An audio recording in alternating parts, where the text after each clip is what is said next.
I'm here in Switzerland with Jim Rickards. Jim is well known to all of you, and we meet all over the world in exotic places very often. But today we meet in Switzerland, and it's a pleasure to have you here. Welcome, Jim. Thank you, Egon. Thanks for inviting me. It's great to see you in Switzerland. We've bumped into each other in Sydney, Australia, Hong Kong, London, elsewhere around the world. So it's kind of fun to be in your home territory of Switzerland. Yes, and this is the gold mecca. Right. Here we are standing in one of the biggest private vaults in the world. For security reasons, we can't be right in the middle of the gold, but we are surrounded by silver here. And we also have a gold bar, which we will talk about in a little while. Switzerland, as you know, is also the biggest refiner of gold, and not of silver, but of gold bars in the world. I mean, the majority of gold bars are produced here. So there's a great tradition in Switzerland. And we Swiss, we understand gold. Now, we went into gold, our company and for our investors, in 2002 in a big way. That's when gold was unloved and undersold at about $300 an ounce. All our investors have been sitting on it ever since. Mm-hmm. You know, at $300, this is 1 kilo, so this is about $40,000, but at $300 an ounce, already at that time, I had a fear what was going to happen in the world. And I forecast at that time that we would probably see at least 10,000 in today's money. Right.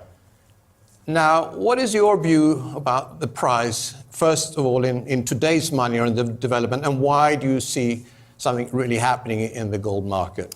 Well, there are a couple of drivers, Egon. It's a great question. One is just, good old-fashioned supply and demand, and you mentioned the role of Switzerland in the refining industry in general. I know people understand that gold has kind of been going from west to east. It's been leaving vaults in New York and London, going to vaults in Shanghai and elsewhere around the world, mostly in China. What people don't understand is that gold stops in Switzerland along the way. These older bars that were of a lesser purity, what people call scrap, which is jewelry, so-called doré from the mines. It comes to Switzerland, it gets refined into the new standard, which is 99.99% pure gold. Usually in exactly the kind of bar you showed here, these 1 kilo bars. This is the new gold standard. The old gold standard was the 400-ounce bar. The Chinese are setting a new gold standard exactly like this. So Switzerland's role is indispensable. When you talk to the refiners, what they're telling us is that they're seeing shortages of gold. They have demand. They have a waiting list for people who want to buy gold, countries and institutions, but they can't source the gold. They have to bring it in the front door before they can send it out the back door. One of the major refiners, we can't disclose the name, said they actually cannot get doré. Doré is what comes from the miners. It's about 80% pure. They turn it into 99.99% pure. They haven't shut down, but they can't get the doré. They're still processing scrap. But this gives you some idea of the shortages. So just on supply-demand fundamentals, the price of gold should be going up substantially, and it is. We've seen. Can I just interrupt you there? You're talking about these kilo bars. We have seen in the statistics a lot of exports from the UK to Switzerland of gold. And, nobody knew that the UK was a big producer of gold. But of course, you've been telling now us why it's happened. It's the 400-ounce bars owned by central banks, owned by the bullion banks, that are being broken down, being bought by China, and then broken down here to kilo bars, and then shipped. That's exactly right. To China and India also. India, for the jewelry trade, they also buy the 1 kilo bars. Right, you mentioned, England is a major gold exporter. There's not much gold in England. You could dig the whole country up and not find any gold. But of course, the gold is coming out of the vaults. And interestingly, we have these silver bars, but they're kind of like dollar bills almost, in the sense that they have dates and stamps and serial numbers on them. What we're hearing from refiners is, these gold vaults, it's on a LIFO basis, the last in is the first out. So the newer bars, maybe with dates of 2015 or 2014, they come out first. Refiners are telling us they're seeing bars with dates from the 1980s, meaning they're scraping the bottom of the barrel. They're taking the last bars out of the warehouse, melting them down, making them more pure, and sending them to China. So those shortages are already popping up. When you say date, reminds me, we transfer a lot of gold from the banking system to private vaults for clients. And these big bars, as you say, also the gold bars, are dated. Correct. So, and we have had clients who bought gold many years ago, and the bank ships us. It takes a long time before we get shipment, and they ship us a new bar. Right. So the client had allocated gold and it wasn't there. They had to go and get it. That's a breach of contract. It's one thing when you have unallocated gold. That means you have a paper gold investment. You want to convert it to allocated, then they're supposed to go get the gold. But if they told you they had allocated gold and you bought it 10 years ago or 20 years ago and they ship you a new bar, there's something wrong there. There's some kind of fraud going on, and this is just one more sign of trouble in the gold market. But there's something bigger than that, Egon. We're talking about basic supply and demand shortages, but there's a declining confidence in central bank money. I think of gold as money. Some people say it's a commodity, it's an investment. Fine, sometimes it acts that way, but I think of it as money, and it competes with other forms of money. So the dollar is money, the euro is money, the Chinese yuan is money, and gold is money. And what we're seeing is people are losing confidence in those other forms of money. When I see the dollar price of gold going up, I don't really think gold's going up. I think the dollar is going down. It takes me more dollars to get a quantity of gold. It's like when a doctor goes to see a patient and doesn't know if the patient is well or ill, they put a thermometer in your mouth and take your temperature. The dollar price of gold is like taking the central bank's temperature. It measures confidence in the central bank. Right now, that confidence is being lost. They can't get out of the problems they're in. They've proven that monetary policy will not fix the economy. It's only going to get worse. The dollar price of gold is going to go much higher. You know, Egon, when I pull a dollar bill out of my wallet, it's got a lot of markings on it, you know, stamps and serial numbers and all that. But I noticed these ingots we have in front of us, they have the same thing. They've got a lot of different stamps and numbers. Can you explain what all this means? I'm sure it's very significant. Yeah, absolutely. Very important, these markings. So these are 1,000-ounce silver bars. That's 30 kilos. That is the standard delivery bar, it's called. 1,000 ounces. It is never exactly 1,000 ounces. These are all individual weights and have to be weighed individually. Mm-hmm. Just like the 400-ounce gold bars. They're never 400 ounces exactly. They're all individual weights. So that is, the weight is not on here, but what is on here is, first of all, the refiner. Here, this is Rickards, very well known, one of the top Swiss refiners. And then underneath here, you have 999.9. That's 4 nines. That's very significant. That is the highest purity you can really buy in silver. So that means it's 99.99% refined pure silver. So that is the highest quality silver you can buy in these type of bars. And also you have the date on here, 2016. So you know this is absolutely new silver from this year. Silver bars that are a few years old will get very dirty and black. So these are still beautiful, whilst, of course, gold bars always look the same. Right. They don't tarnish. Big difference. And finally here, you have the serial number. So each bar has a unique serial number. So between the serial number and the refiner, you can always trace the bars. So, Egon, I noticed there's one other marking on here right below the 99.99% purity. What is that mark? So that's the assay stamp of the refiner. So that certifies that it is 99.99% silver. Got it. So we got the refiner, the purity, the assay, it says Switzerland, the date, the serial number. The interesting thing is we have a number of bars in front of us, and I noticed this one is 67861, 67868. They're unique. Every one is different. Absolutely. That's one way to. So if you say you have ownership of gold and you have a sponsor or a fiduciary or any firm that's holding the gold for you, you can actually get a serial number, and you know that's your bar. Exactly.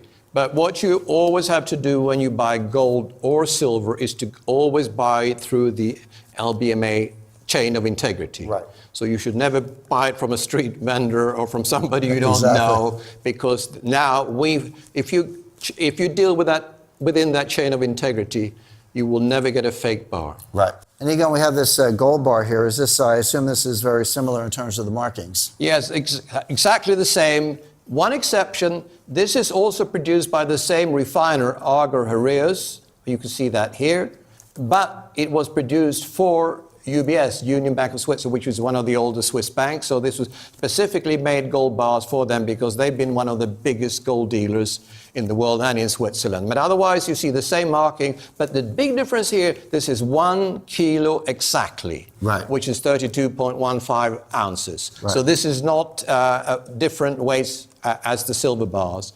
but we know that that is exactly 1 kilo. And I see it has the purity. It says, again, 4 nines, Yes. gold, 1 kilo, etc. We don't want to store gold at UBS, but we don't mind if UBS makes the bar because it's a reputable, solid gold bar. Exactly. So this is a bar that has been owned by someone at UBS and transferred to private vaults through us. But it also has a unique serial number on it, so you can trace it. You can know this is your bar. You actually own that. Absolutely. This particular one, B35193. So this bar belongs to some individual, and there's no mistaking it. So I know you've also talked about $10,000. What time frame do you see? And do you see that in today's money? Because people say, well, that's with inflation. I actually see it in today's money, the $10,000. Right. I agree with that. Let me explain, first of all, where the $10,000 comes from, and then we'll talk about the timing of this. It's not a made-up number. I didn't pick a big number to get headlines or attract attention. You know, you don't need that. But it's actually the implied non-deflationary price. And what I mean by that, just take the money supply. So global M1, it's a technical name, but that's sort of money in checking accounts and money in people's pockets. Back it with 40% gold. And 40%, historically, that's a pretty high number. In the 19th century, England backed their gold supply or their money supply with 20%. In the 20th century, the US had about 40%. So take 40%. So take the official gold in the world, about 35,000 tons. Take M1, which we know, you can look that up in central bank websites. Take 40% of that and just divide, and you come out to $10,000 an ounce. That's the price that gold would have to be to restore confidence in the monetary system without causing deflation. You could have it at $1,000 an ounce, but that would be, you'd have to destroy the money supply to maintain the parity. That would be extremely deflationary. It would be a repeat of the Great Depression. Nobody wants that. Monetary experts understand this. So when I say $10,000 an ounce, you're right. That's in today's dollars. If you had a collapse of confidence in the dollar now, timing, it could happen tomorrow. I'm not saying it will happen tomorrow. It could be a year from now or 2 years from now. But the conditions are present. It's like an avalanche. You know, you see the snow building up. We're here in the Alps in Switzerland. The snow's building up. One snowflake comes along. It disturbs a few others. Eventually, it gains momentum and causes an avalanche. Could happen yesterday, today, or tomorrow. You don't know when, but you can see the conditions. The conditions for the collapse of confidence in paper money are already there. This could happen tomorrow.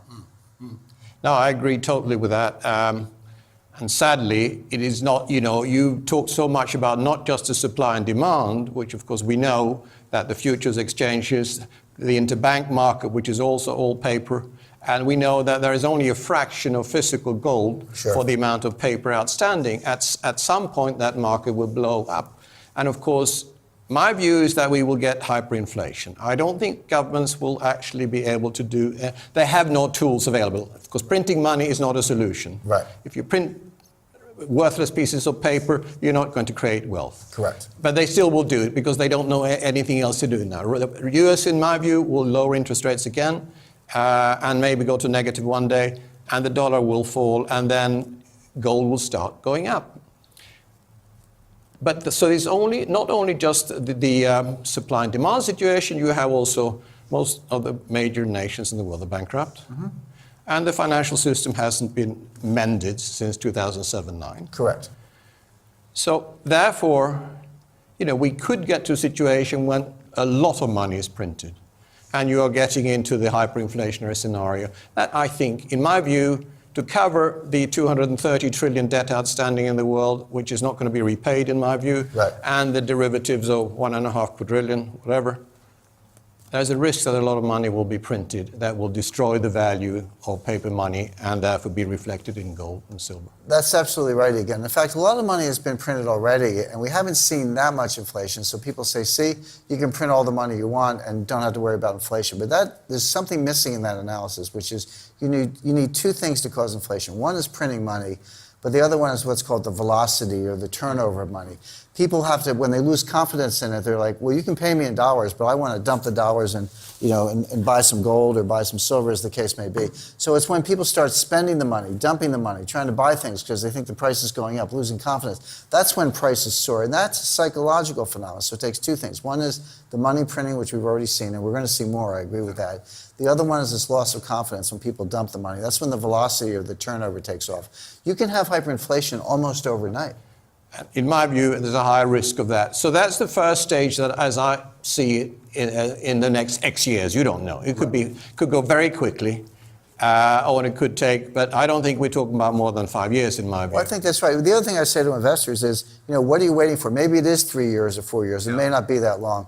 It could be tomorrow. But when it happens, it's going to happen very quickly. It'll actually be too late to get the gold. I see a time, because of the fundamental supply-demand shortages, I talked to a major refiner. He said, Jim, if I didn't know you, if you were a new customer and you called up, I wouldn't return your call. If I didn't know you, if you weren't already a good customer, we don't want new business. We have more business than we can handle. We don't have enough gold that we can refine. So these shortages of physical gold are already popping up.